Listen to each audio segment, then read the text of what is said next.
Hello students, today we will discuss chapter 5th entitled Bellows for the Bullock. Student, here bellows means a strong reaction for the bullock. Bullock के लिए या बैल के लिए strong reaction. It is a Haryanvi folk tale.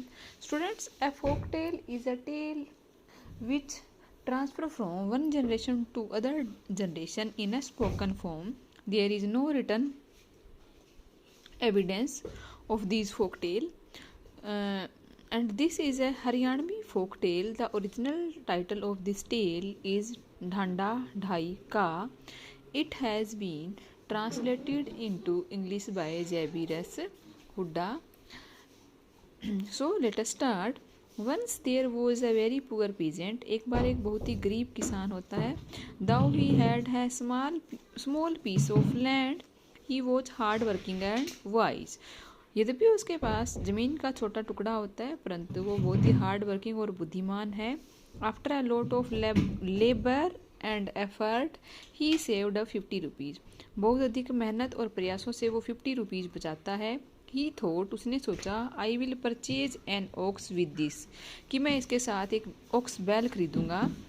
And along with another poor peasant make a pair of oxen, और किसी दूसरे गरीब किसान के साथ मिल करके बैलों का एक जोड़ा बनाऊंगा. क्योंकि जो ऑक्स होते हैं, बैल होते हैं, उनका एक पेयर में ही उनके थ्रू हम काम कर सकते हैं. तो वो कहते हैं कि एक बैल मैं खुद का परचेज कर लूँगा और एक किसी पुअर पीजेंट का लेकर के जोड़ा बना लूँगा. वन बुलक ऑफ माइन, एक बुलक मेरा, एंड वन हिज, और एक दूसरे किसान का. Both of us will then be able to do farming properly, और इस तरीके से कहता है मैं और वो दूसरा कोई किसान है जिसके साथ वो बैलों की जोड़ी बनाएगा, हम दोनों कहता है अच्छे तरीके से फार्मिंग है वो कर पाएंगे. Now he looked forward to the annual cattle fair. अब है वो इंतज़ार करने लगता है वार्षिक कैटल फेयर का, जो कि एनुअली लगता है. That was to be held after a few days in a village some 6 kos away, और ये लगभग ऑर्गेनाइज होना था, लगना था एक ऐसे गांव में जो किसान के गांव से 6 कोस दूर था. ये कोस एक हरियाणवी हम कहें कि आम बोली का वर्ड है. ये एक तरह की मेजरमेंट है डिस्टेंस का. The peasant went to the fair to buy a bullock. अब किसान है, मेले में जाता है एक बैल खरीदने के लिए. ही ट्राइड अ लोट, बहुत अधिक प्रयत्न करता है. But how could one get A bullock of a good breed for 50 rupees, परंतु कैसे कोई आदमी है एक अच्छी नस्ल का बैल खरीद सकता है ओनली 50 रुपये में. At last he was able to find an old bullock. End में वो एक बूढ़ा बैल खोजने में कामयाब हो जाता है. The bullock was no doubt old, निसंदेह वो बुलक है वो बूढ़ा था. But because of its good breed, परंतु इसकी अच्छी प्रजाति होने के कारण, अच्छी नस्ल होने के कारण, हैड नो ब्लेमिस, उसके शरीर पे कोई भी दाग धब्बा नहीं था. ये एक अच्छे बैल की या अच्छे बैल की ब्रीड की एक यूँ कहीं की निशानी होती है. द पीजेंट थॉट, किसान ने सोचा, I will do fine, he will do fine, उसने अच्छा किया. In any case better than no bullock at all, किसी भी तरीके से कोई भी और बुलक ना होने से अच्छा है कि वो बूढ़ा बैल ही खरीद ले. हैविंग बोट द बुलक, बुलक को खरीदने के बाद, the peasant went back to the village, किसान है वापस गांव में गया. ऑन द वे, रास्ते में, लेट इन द इवनिंग, शाम को late, he came across a small dhani, वो एक छोटी सी ढानी के पास से गुजरता है. टू स्पेंड द नाइट, रात गुजारने के लिए. He approached the premises of a well to do farmer, वो एक अच्छे खासे किसान की ढानी में जाता है, उसके आंगन में जाता है, उसके एरिया में जाता है. But it turned out to be the house of a thug, परंतु बाद में ये किसी थग का घर निकलता है. The thug had 4 well built son, उसके थग के 4 अच्छे मोटे तगड़े जवान बेटे होते हैं. एज फुल ऑफ गाइल एज देवर वाइली, वो उतने ही गाइल, धूर्तता से, कपट से भरे होते हैं जितने कि वो वाइली होते हैं, धूर्त होते हैं या कपट्टी होते हैं. ट्रू टू देयर ट्रेड, अपने ट्रेड में, अपने धंधे के प्रति पूरे ईमानदार. कौन सा धंधा? जो ठगी का धंधा है. All of them instantly sense, उन लोगों ने एकदम से अंदाज़ा लगा लिया दैट की द पीजेंट वो जस्ट सिंपलटन की पीजेंट है बहुत अधिक साधारण है and could be count easily, और उसको आसानी से कौन किया जा सकता है, ठगा जा सकता है। They said to the peasant, उन्होंने किसान को कहा, why don't you sell the bullock, तुम बैल है बेच क्यों नहीं देती। द पीजेंट थॉट, किसान ने सोचा, that there was nothing wrong if he could make a profit of 20 or 30 odd rupees. किसान सोचता है कि इसमें कोई भी बुराई नहीं है यदि उसको 20 या 30 रुपए का फ़ायदा होता है। Reflecting for a few moments, कुछ क्षण सोचने के बाद, on what should be a good bargain, कि क्या एक अच्छा सौदा हो सकता है उस बैल के लिए। ही सेड, उसने कहा, 125 रुपीज़, कहता है मैं 125 रुपये में इसको बेच दूंगा। द सन सेड, बेटों ने कहा, that it was too inflated a price, कि ये प्राइस तो बहुत ज़्यादा है। द एल्डेस्ट सन सेड, बड़े बेटे ने कहा, Chaudhary, we can't come to an agreement, हम एक समझौते पे नहीं आ सकते, टू दैट प्राइस, इस प्राइस के साथ। The difference in price is huge, prices में डिफरेंस है वो बहुत ज़्यादा है।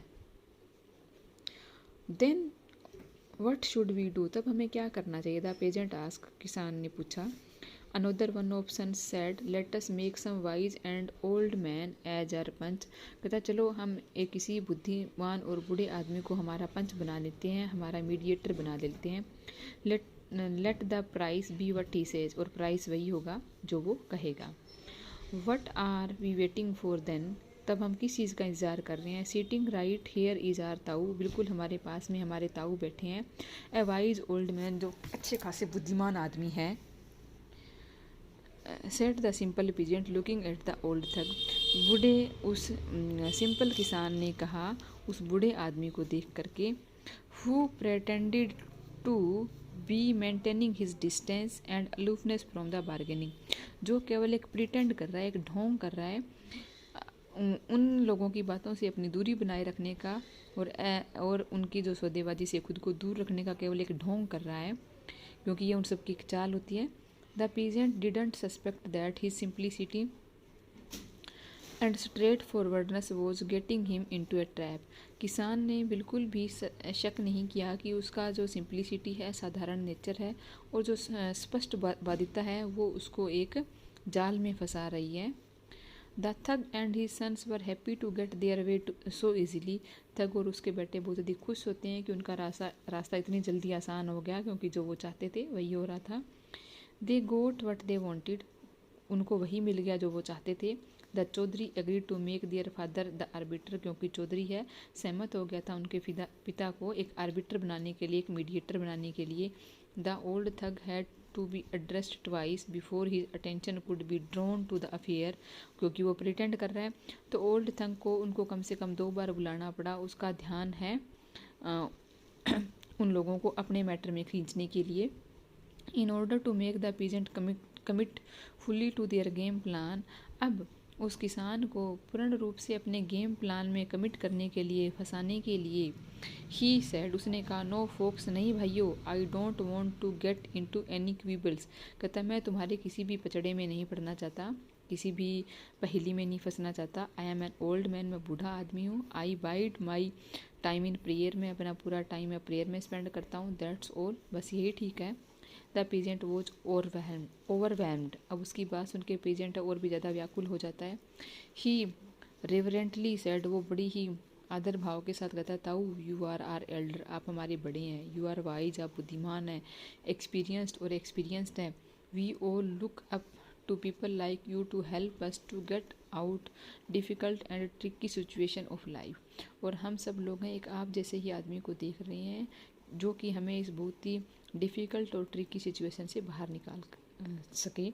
What ever price you may suggest I will accept, जो भी प्राइस आप सजेस्ट करोगे मैं उसको एक्सेप्ट करूँगा। And we too all accept, और हम सब भी एक्सेप्ट करेंगे। Said all the 4 sons in unison, जो चारों बेटे थे उन सब ने भी एक साथ कहा। Maintaining a practised detachment, the old thug began, अब भी जो उसकी पहले से जो प्रैक्टिस है, जो उसने इस बात की जो उसको हमेशा से आदत रही है, अपने आतन डिटेचमेंट को बनाए रखते हुए बूढ़ा आदमी है वो स्टार्ट होता है। लुक ब्रदरन, देखो भाइयों, now both the parties are showing me difference, इस समय तो दोनों की दोनों पार्टियां हैं मेरे लिए आदर दिखा रही है, बट इट इज़ कलयुग, परंतु यह कलयुग है। Here panches are treated most richly, यहाँ पे पंचों को बहुत ही बुरे तरीके से ट्रीट किया जाता है। I am not incline to accept the panchpana, मैं इस पंचपना को एक्सेप्ट नहीं करना चाहता। नो ताऊजी, नहीं, वट एवर यू डिसाइड, जो भी आप डिसाइड करोगे, वी शैल एक्सेप्ट हैप्पीली, हम आसानी से उसको खुशी खुशी से उसको स्वीकार करेंगे। द पीजेंट इंटरवेन, किसान ने बीच में उसको दखल दिया। ऑल राइट, ठीक है। Then listen all of you, तब आप सुनो। Whatever verdict I announce will be binding on all, तो जो भी जजमेंट मैं अनाउंस करूँगा वो आप सबके लिए मानना बाइंडिंग होगा, बाध्य होगा। ऑफ कोर्स, निसंदेह। They all said in a chorus, वो सारे एक साथ बोलते हैं। To test the peasant further, फिर से पीजेंट को टेस्ट करने के लिए the old thug asked probingly, बूढ़ा आदमी फिर से उसको जांच पड़ताल करते हुए उस बूढ़े आदमी का या किसान की जांच पड़ताल करने के लिए बोलता है। Chaudhary, what will you do if say I assess your bullock worth 2 paisa, कहता है व्हाट विल यू डू से, तब तुम क्या कहोगे यदि मैं तुम्हारे बैल की कीमत है 2 पैसे आंकूंगा। I will abide by that too the peasant said unflinchingly, तो किसान ने बड़ी ही व्याकुलता से, बिल्कुल भी व्याकुल ना होते हुए कहा कि तो मैं उसको भी मान लूँगा, क्योंकि किसान को पूरा विश्वास है कि बूढ़ा आदमी बुद्धिमान है और वो कभी भी इस तरीके की कीमत नहीं आंकेगा, इसलिए वो उसकी इस बात से बिल्कुल भी विचलित नहीं होता और बिल्कुल स्ट्रेट फॉरवर्डली कहता है कि मैं उसे एक्सेप्ट कर लूँगा। He had faith in the judiciousness of the wise old man, क्योंकि उसको उस बूढ़े आदमी के न्याय में पूरा विश्वास होता है। टर्निंग टू हिज सन्स, अपने बेटों की तरफ मुड़ के द ओल्डस्टर सेड, बूढ़ा कहता है छोरियो, I will assess this Chaudhary's bullock worth 1000 rupees, कहता है मैं इस चौधरी के बुलक की कीमत है 1000 रुपये आंकूंगा। विल यू एग्री, क्या तुम सहमत हो? हाँ, दे अवोड, वो भी एक साथ बोलते हैं हाँ। देन ऑल राइट, तब ठीक है। नाउ आई कैन एडजुकेट, अब मैं आप लोगों का मीडिएटर बनने को तैयार हूँ या मैं निर्णय करूँगा। से दिस, ऐसा कह करके the old man got up from his cot, वो अपनी चारपाई से उठता है। Started looking at the bullock from all sides, bullock को चारों साइड से देखना स्टार्ट कर देता है। And angles as if examine it very carefully, चारों तरफ से और हर एक एंगल से देखता है जैसे कि वो उसको अच्छे से जांच पड़ताल कर रहा हो। काउंटेड द टीथ, उसके दांत गिनता है। ट्विस्टेड द टेल, पूंछ को मरोड़ता है।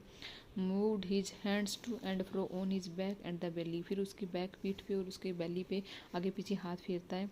The peasant thought that Tau's assessment would certainly be somewhat higher than the price at which he had bought, किसान सोचता है कि जो ताऊ की असेसमेंट है उसके अकॉर्डिंग है प्राइस अवश्य ही जिस प्राइस पे उसने बैल को खरीदा है उससे अवश्य ही थोड़ा बहुत ऊंचा होगा। After a thorough examination, complete examination के बाद ऑफ द बुलक की, the old thug came to his cot, बूढ़ा आदमी अपनी चारपाई पे आ जाता है। The peasant was looking at him anxiously, और पेजेंट है उसकी तरफ है बड़ी ही व्याकुलता से देखता है। The old tug blurted out, बूढ़ा आदमी एकदम से बोला। टू द पीजेंट शोक, जो कि एक पीजेंट के लिए शोक की बात होती है। Dear Chaudhary, your dhanda is worth 2.5 rupees, तुम्हारे ढांडे की कीमत केवल 2.5 रुपीज़ है, यानी 2.5 रुपये हैं। The peasant was left gapping, किसान का मुंह खुला का खुला रह जाता है। It don't on him that he had been cheated, और उसको एकदम से समझ में आ गया कि वो चीट कर लिया गया है, उसको ठगा गया है। But what could be done now, परंतु अब किया भी क्या जा सकता था। He was bound by his own word, वो अपने ही शब्दों में बंधा हुआ था। Crest fallen, he accepted 2.5 rupees, बड़ी ही निराशा के साथ उसने 2.5 यानी 2.5 रुपये लिए। एंड राइट देन, और उसी समय took the road to his village, अपने गाँव की राह है पकड़ ली।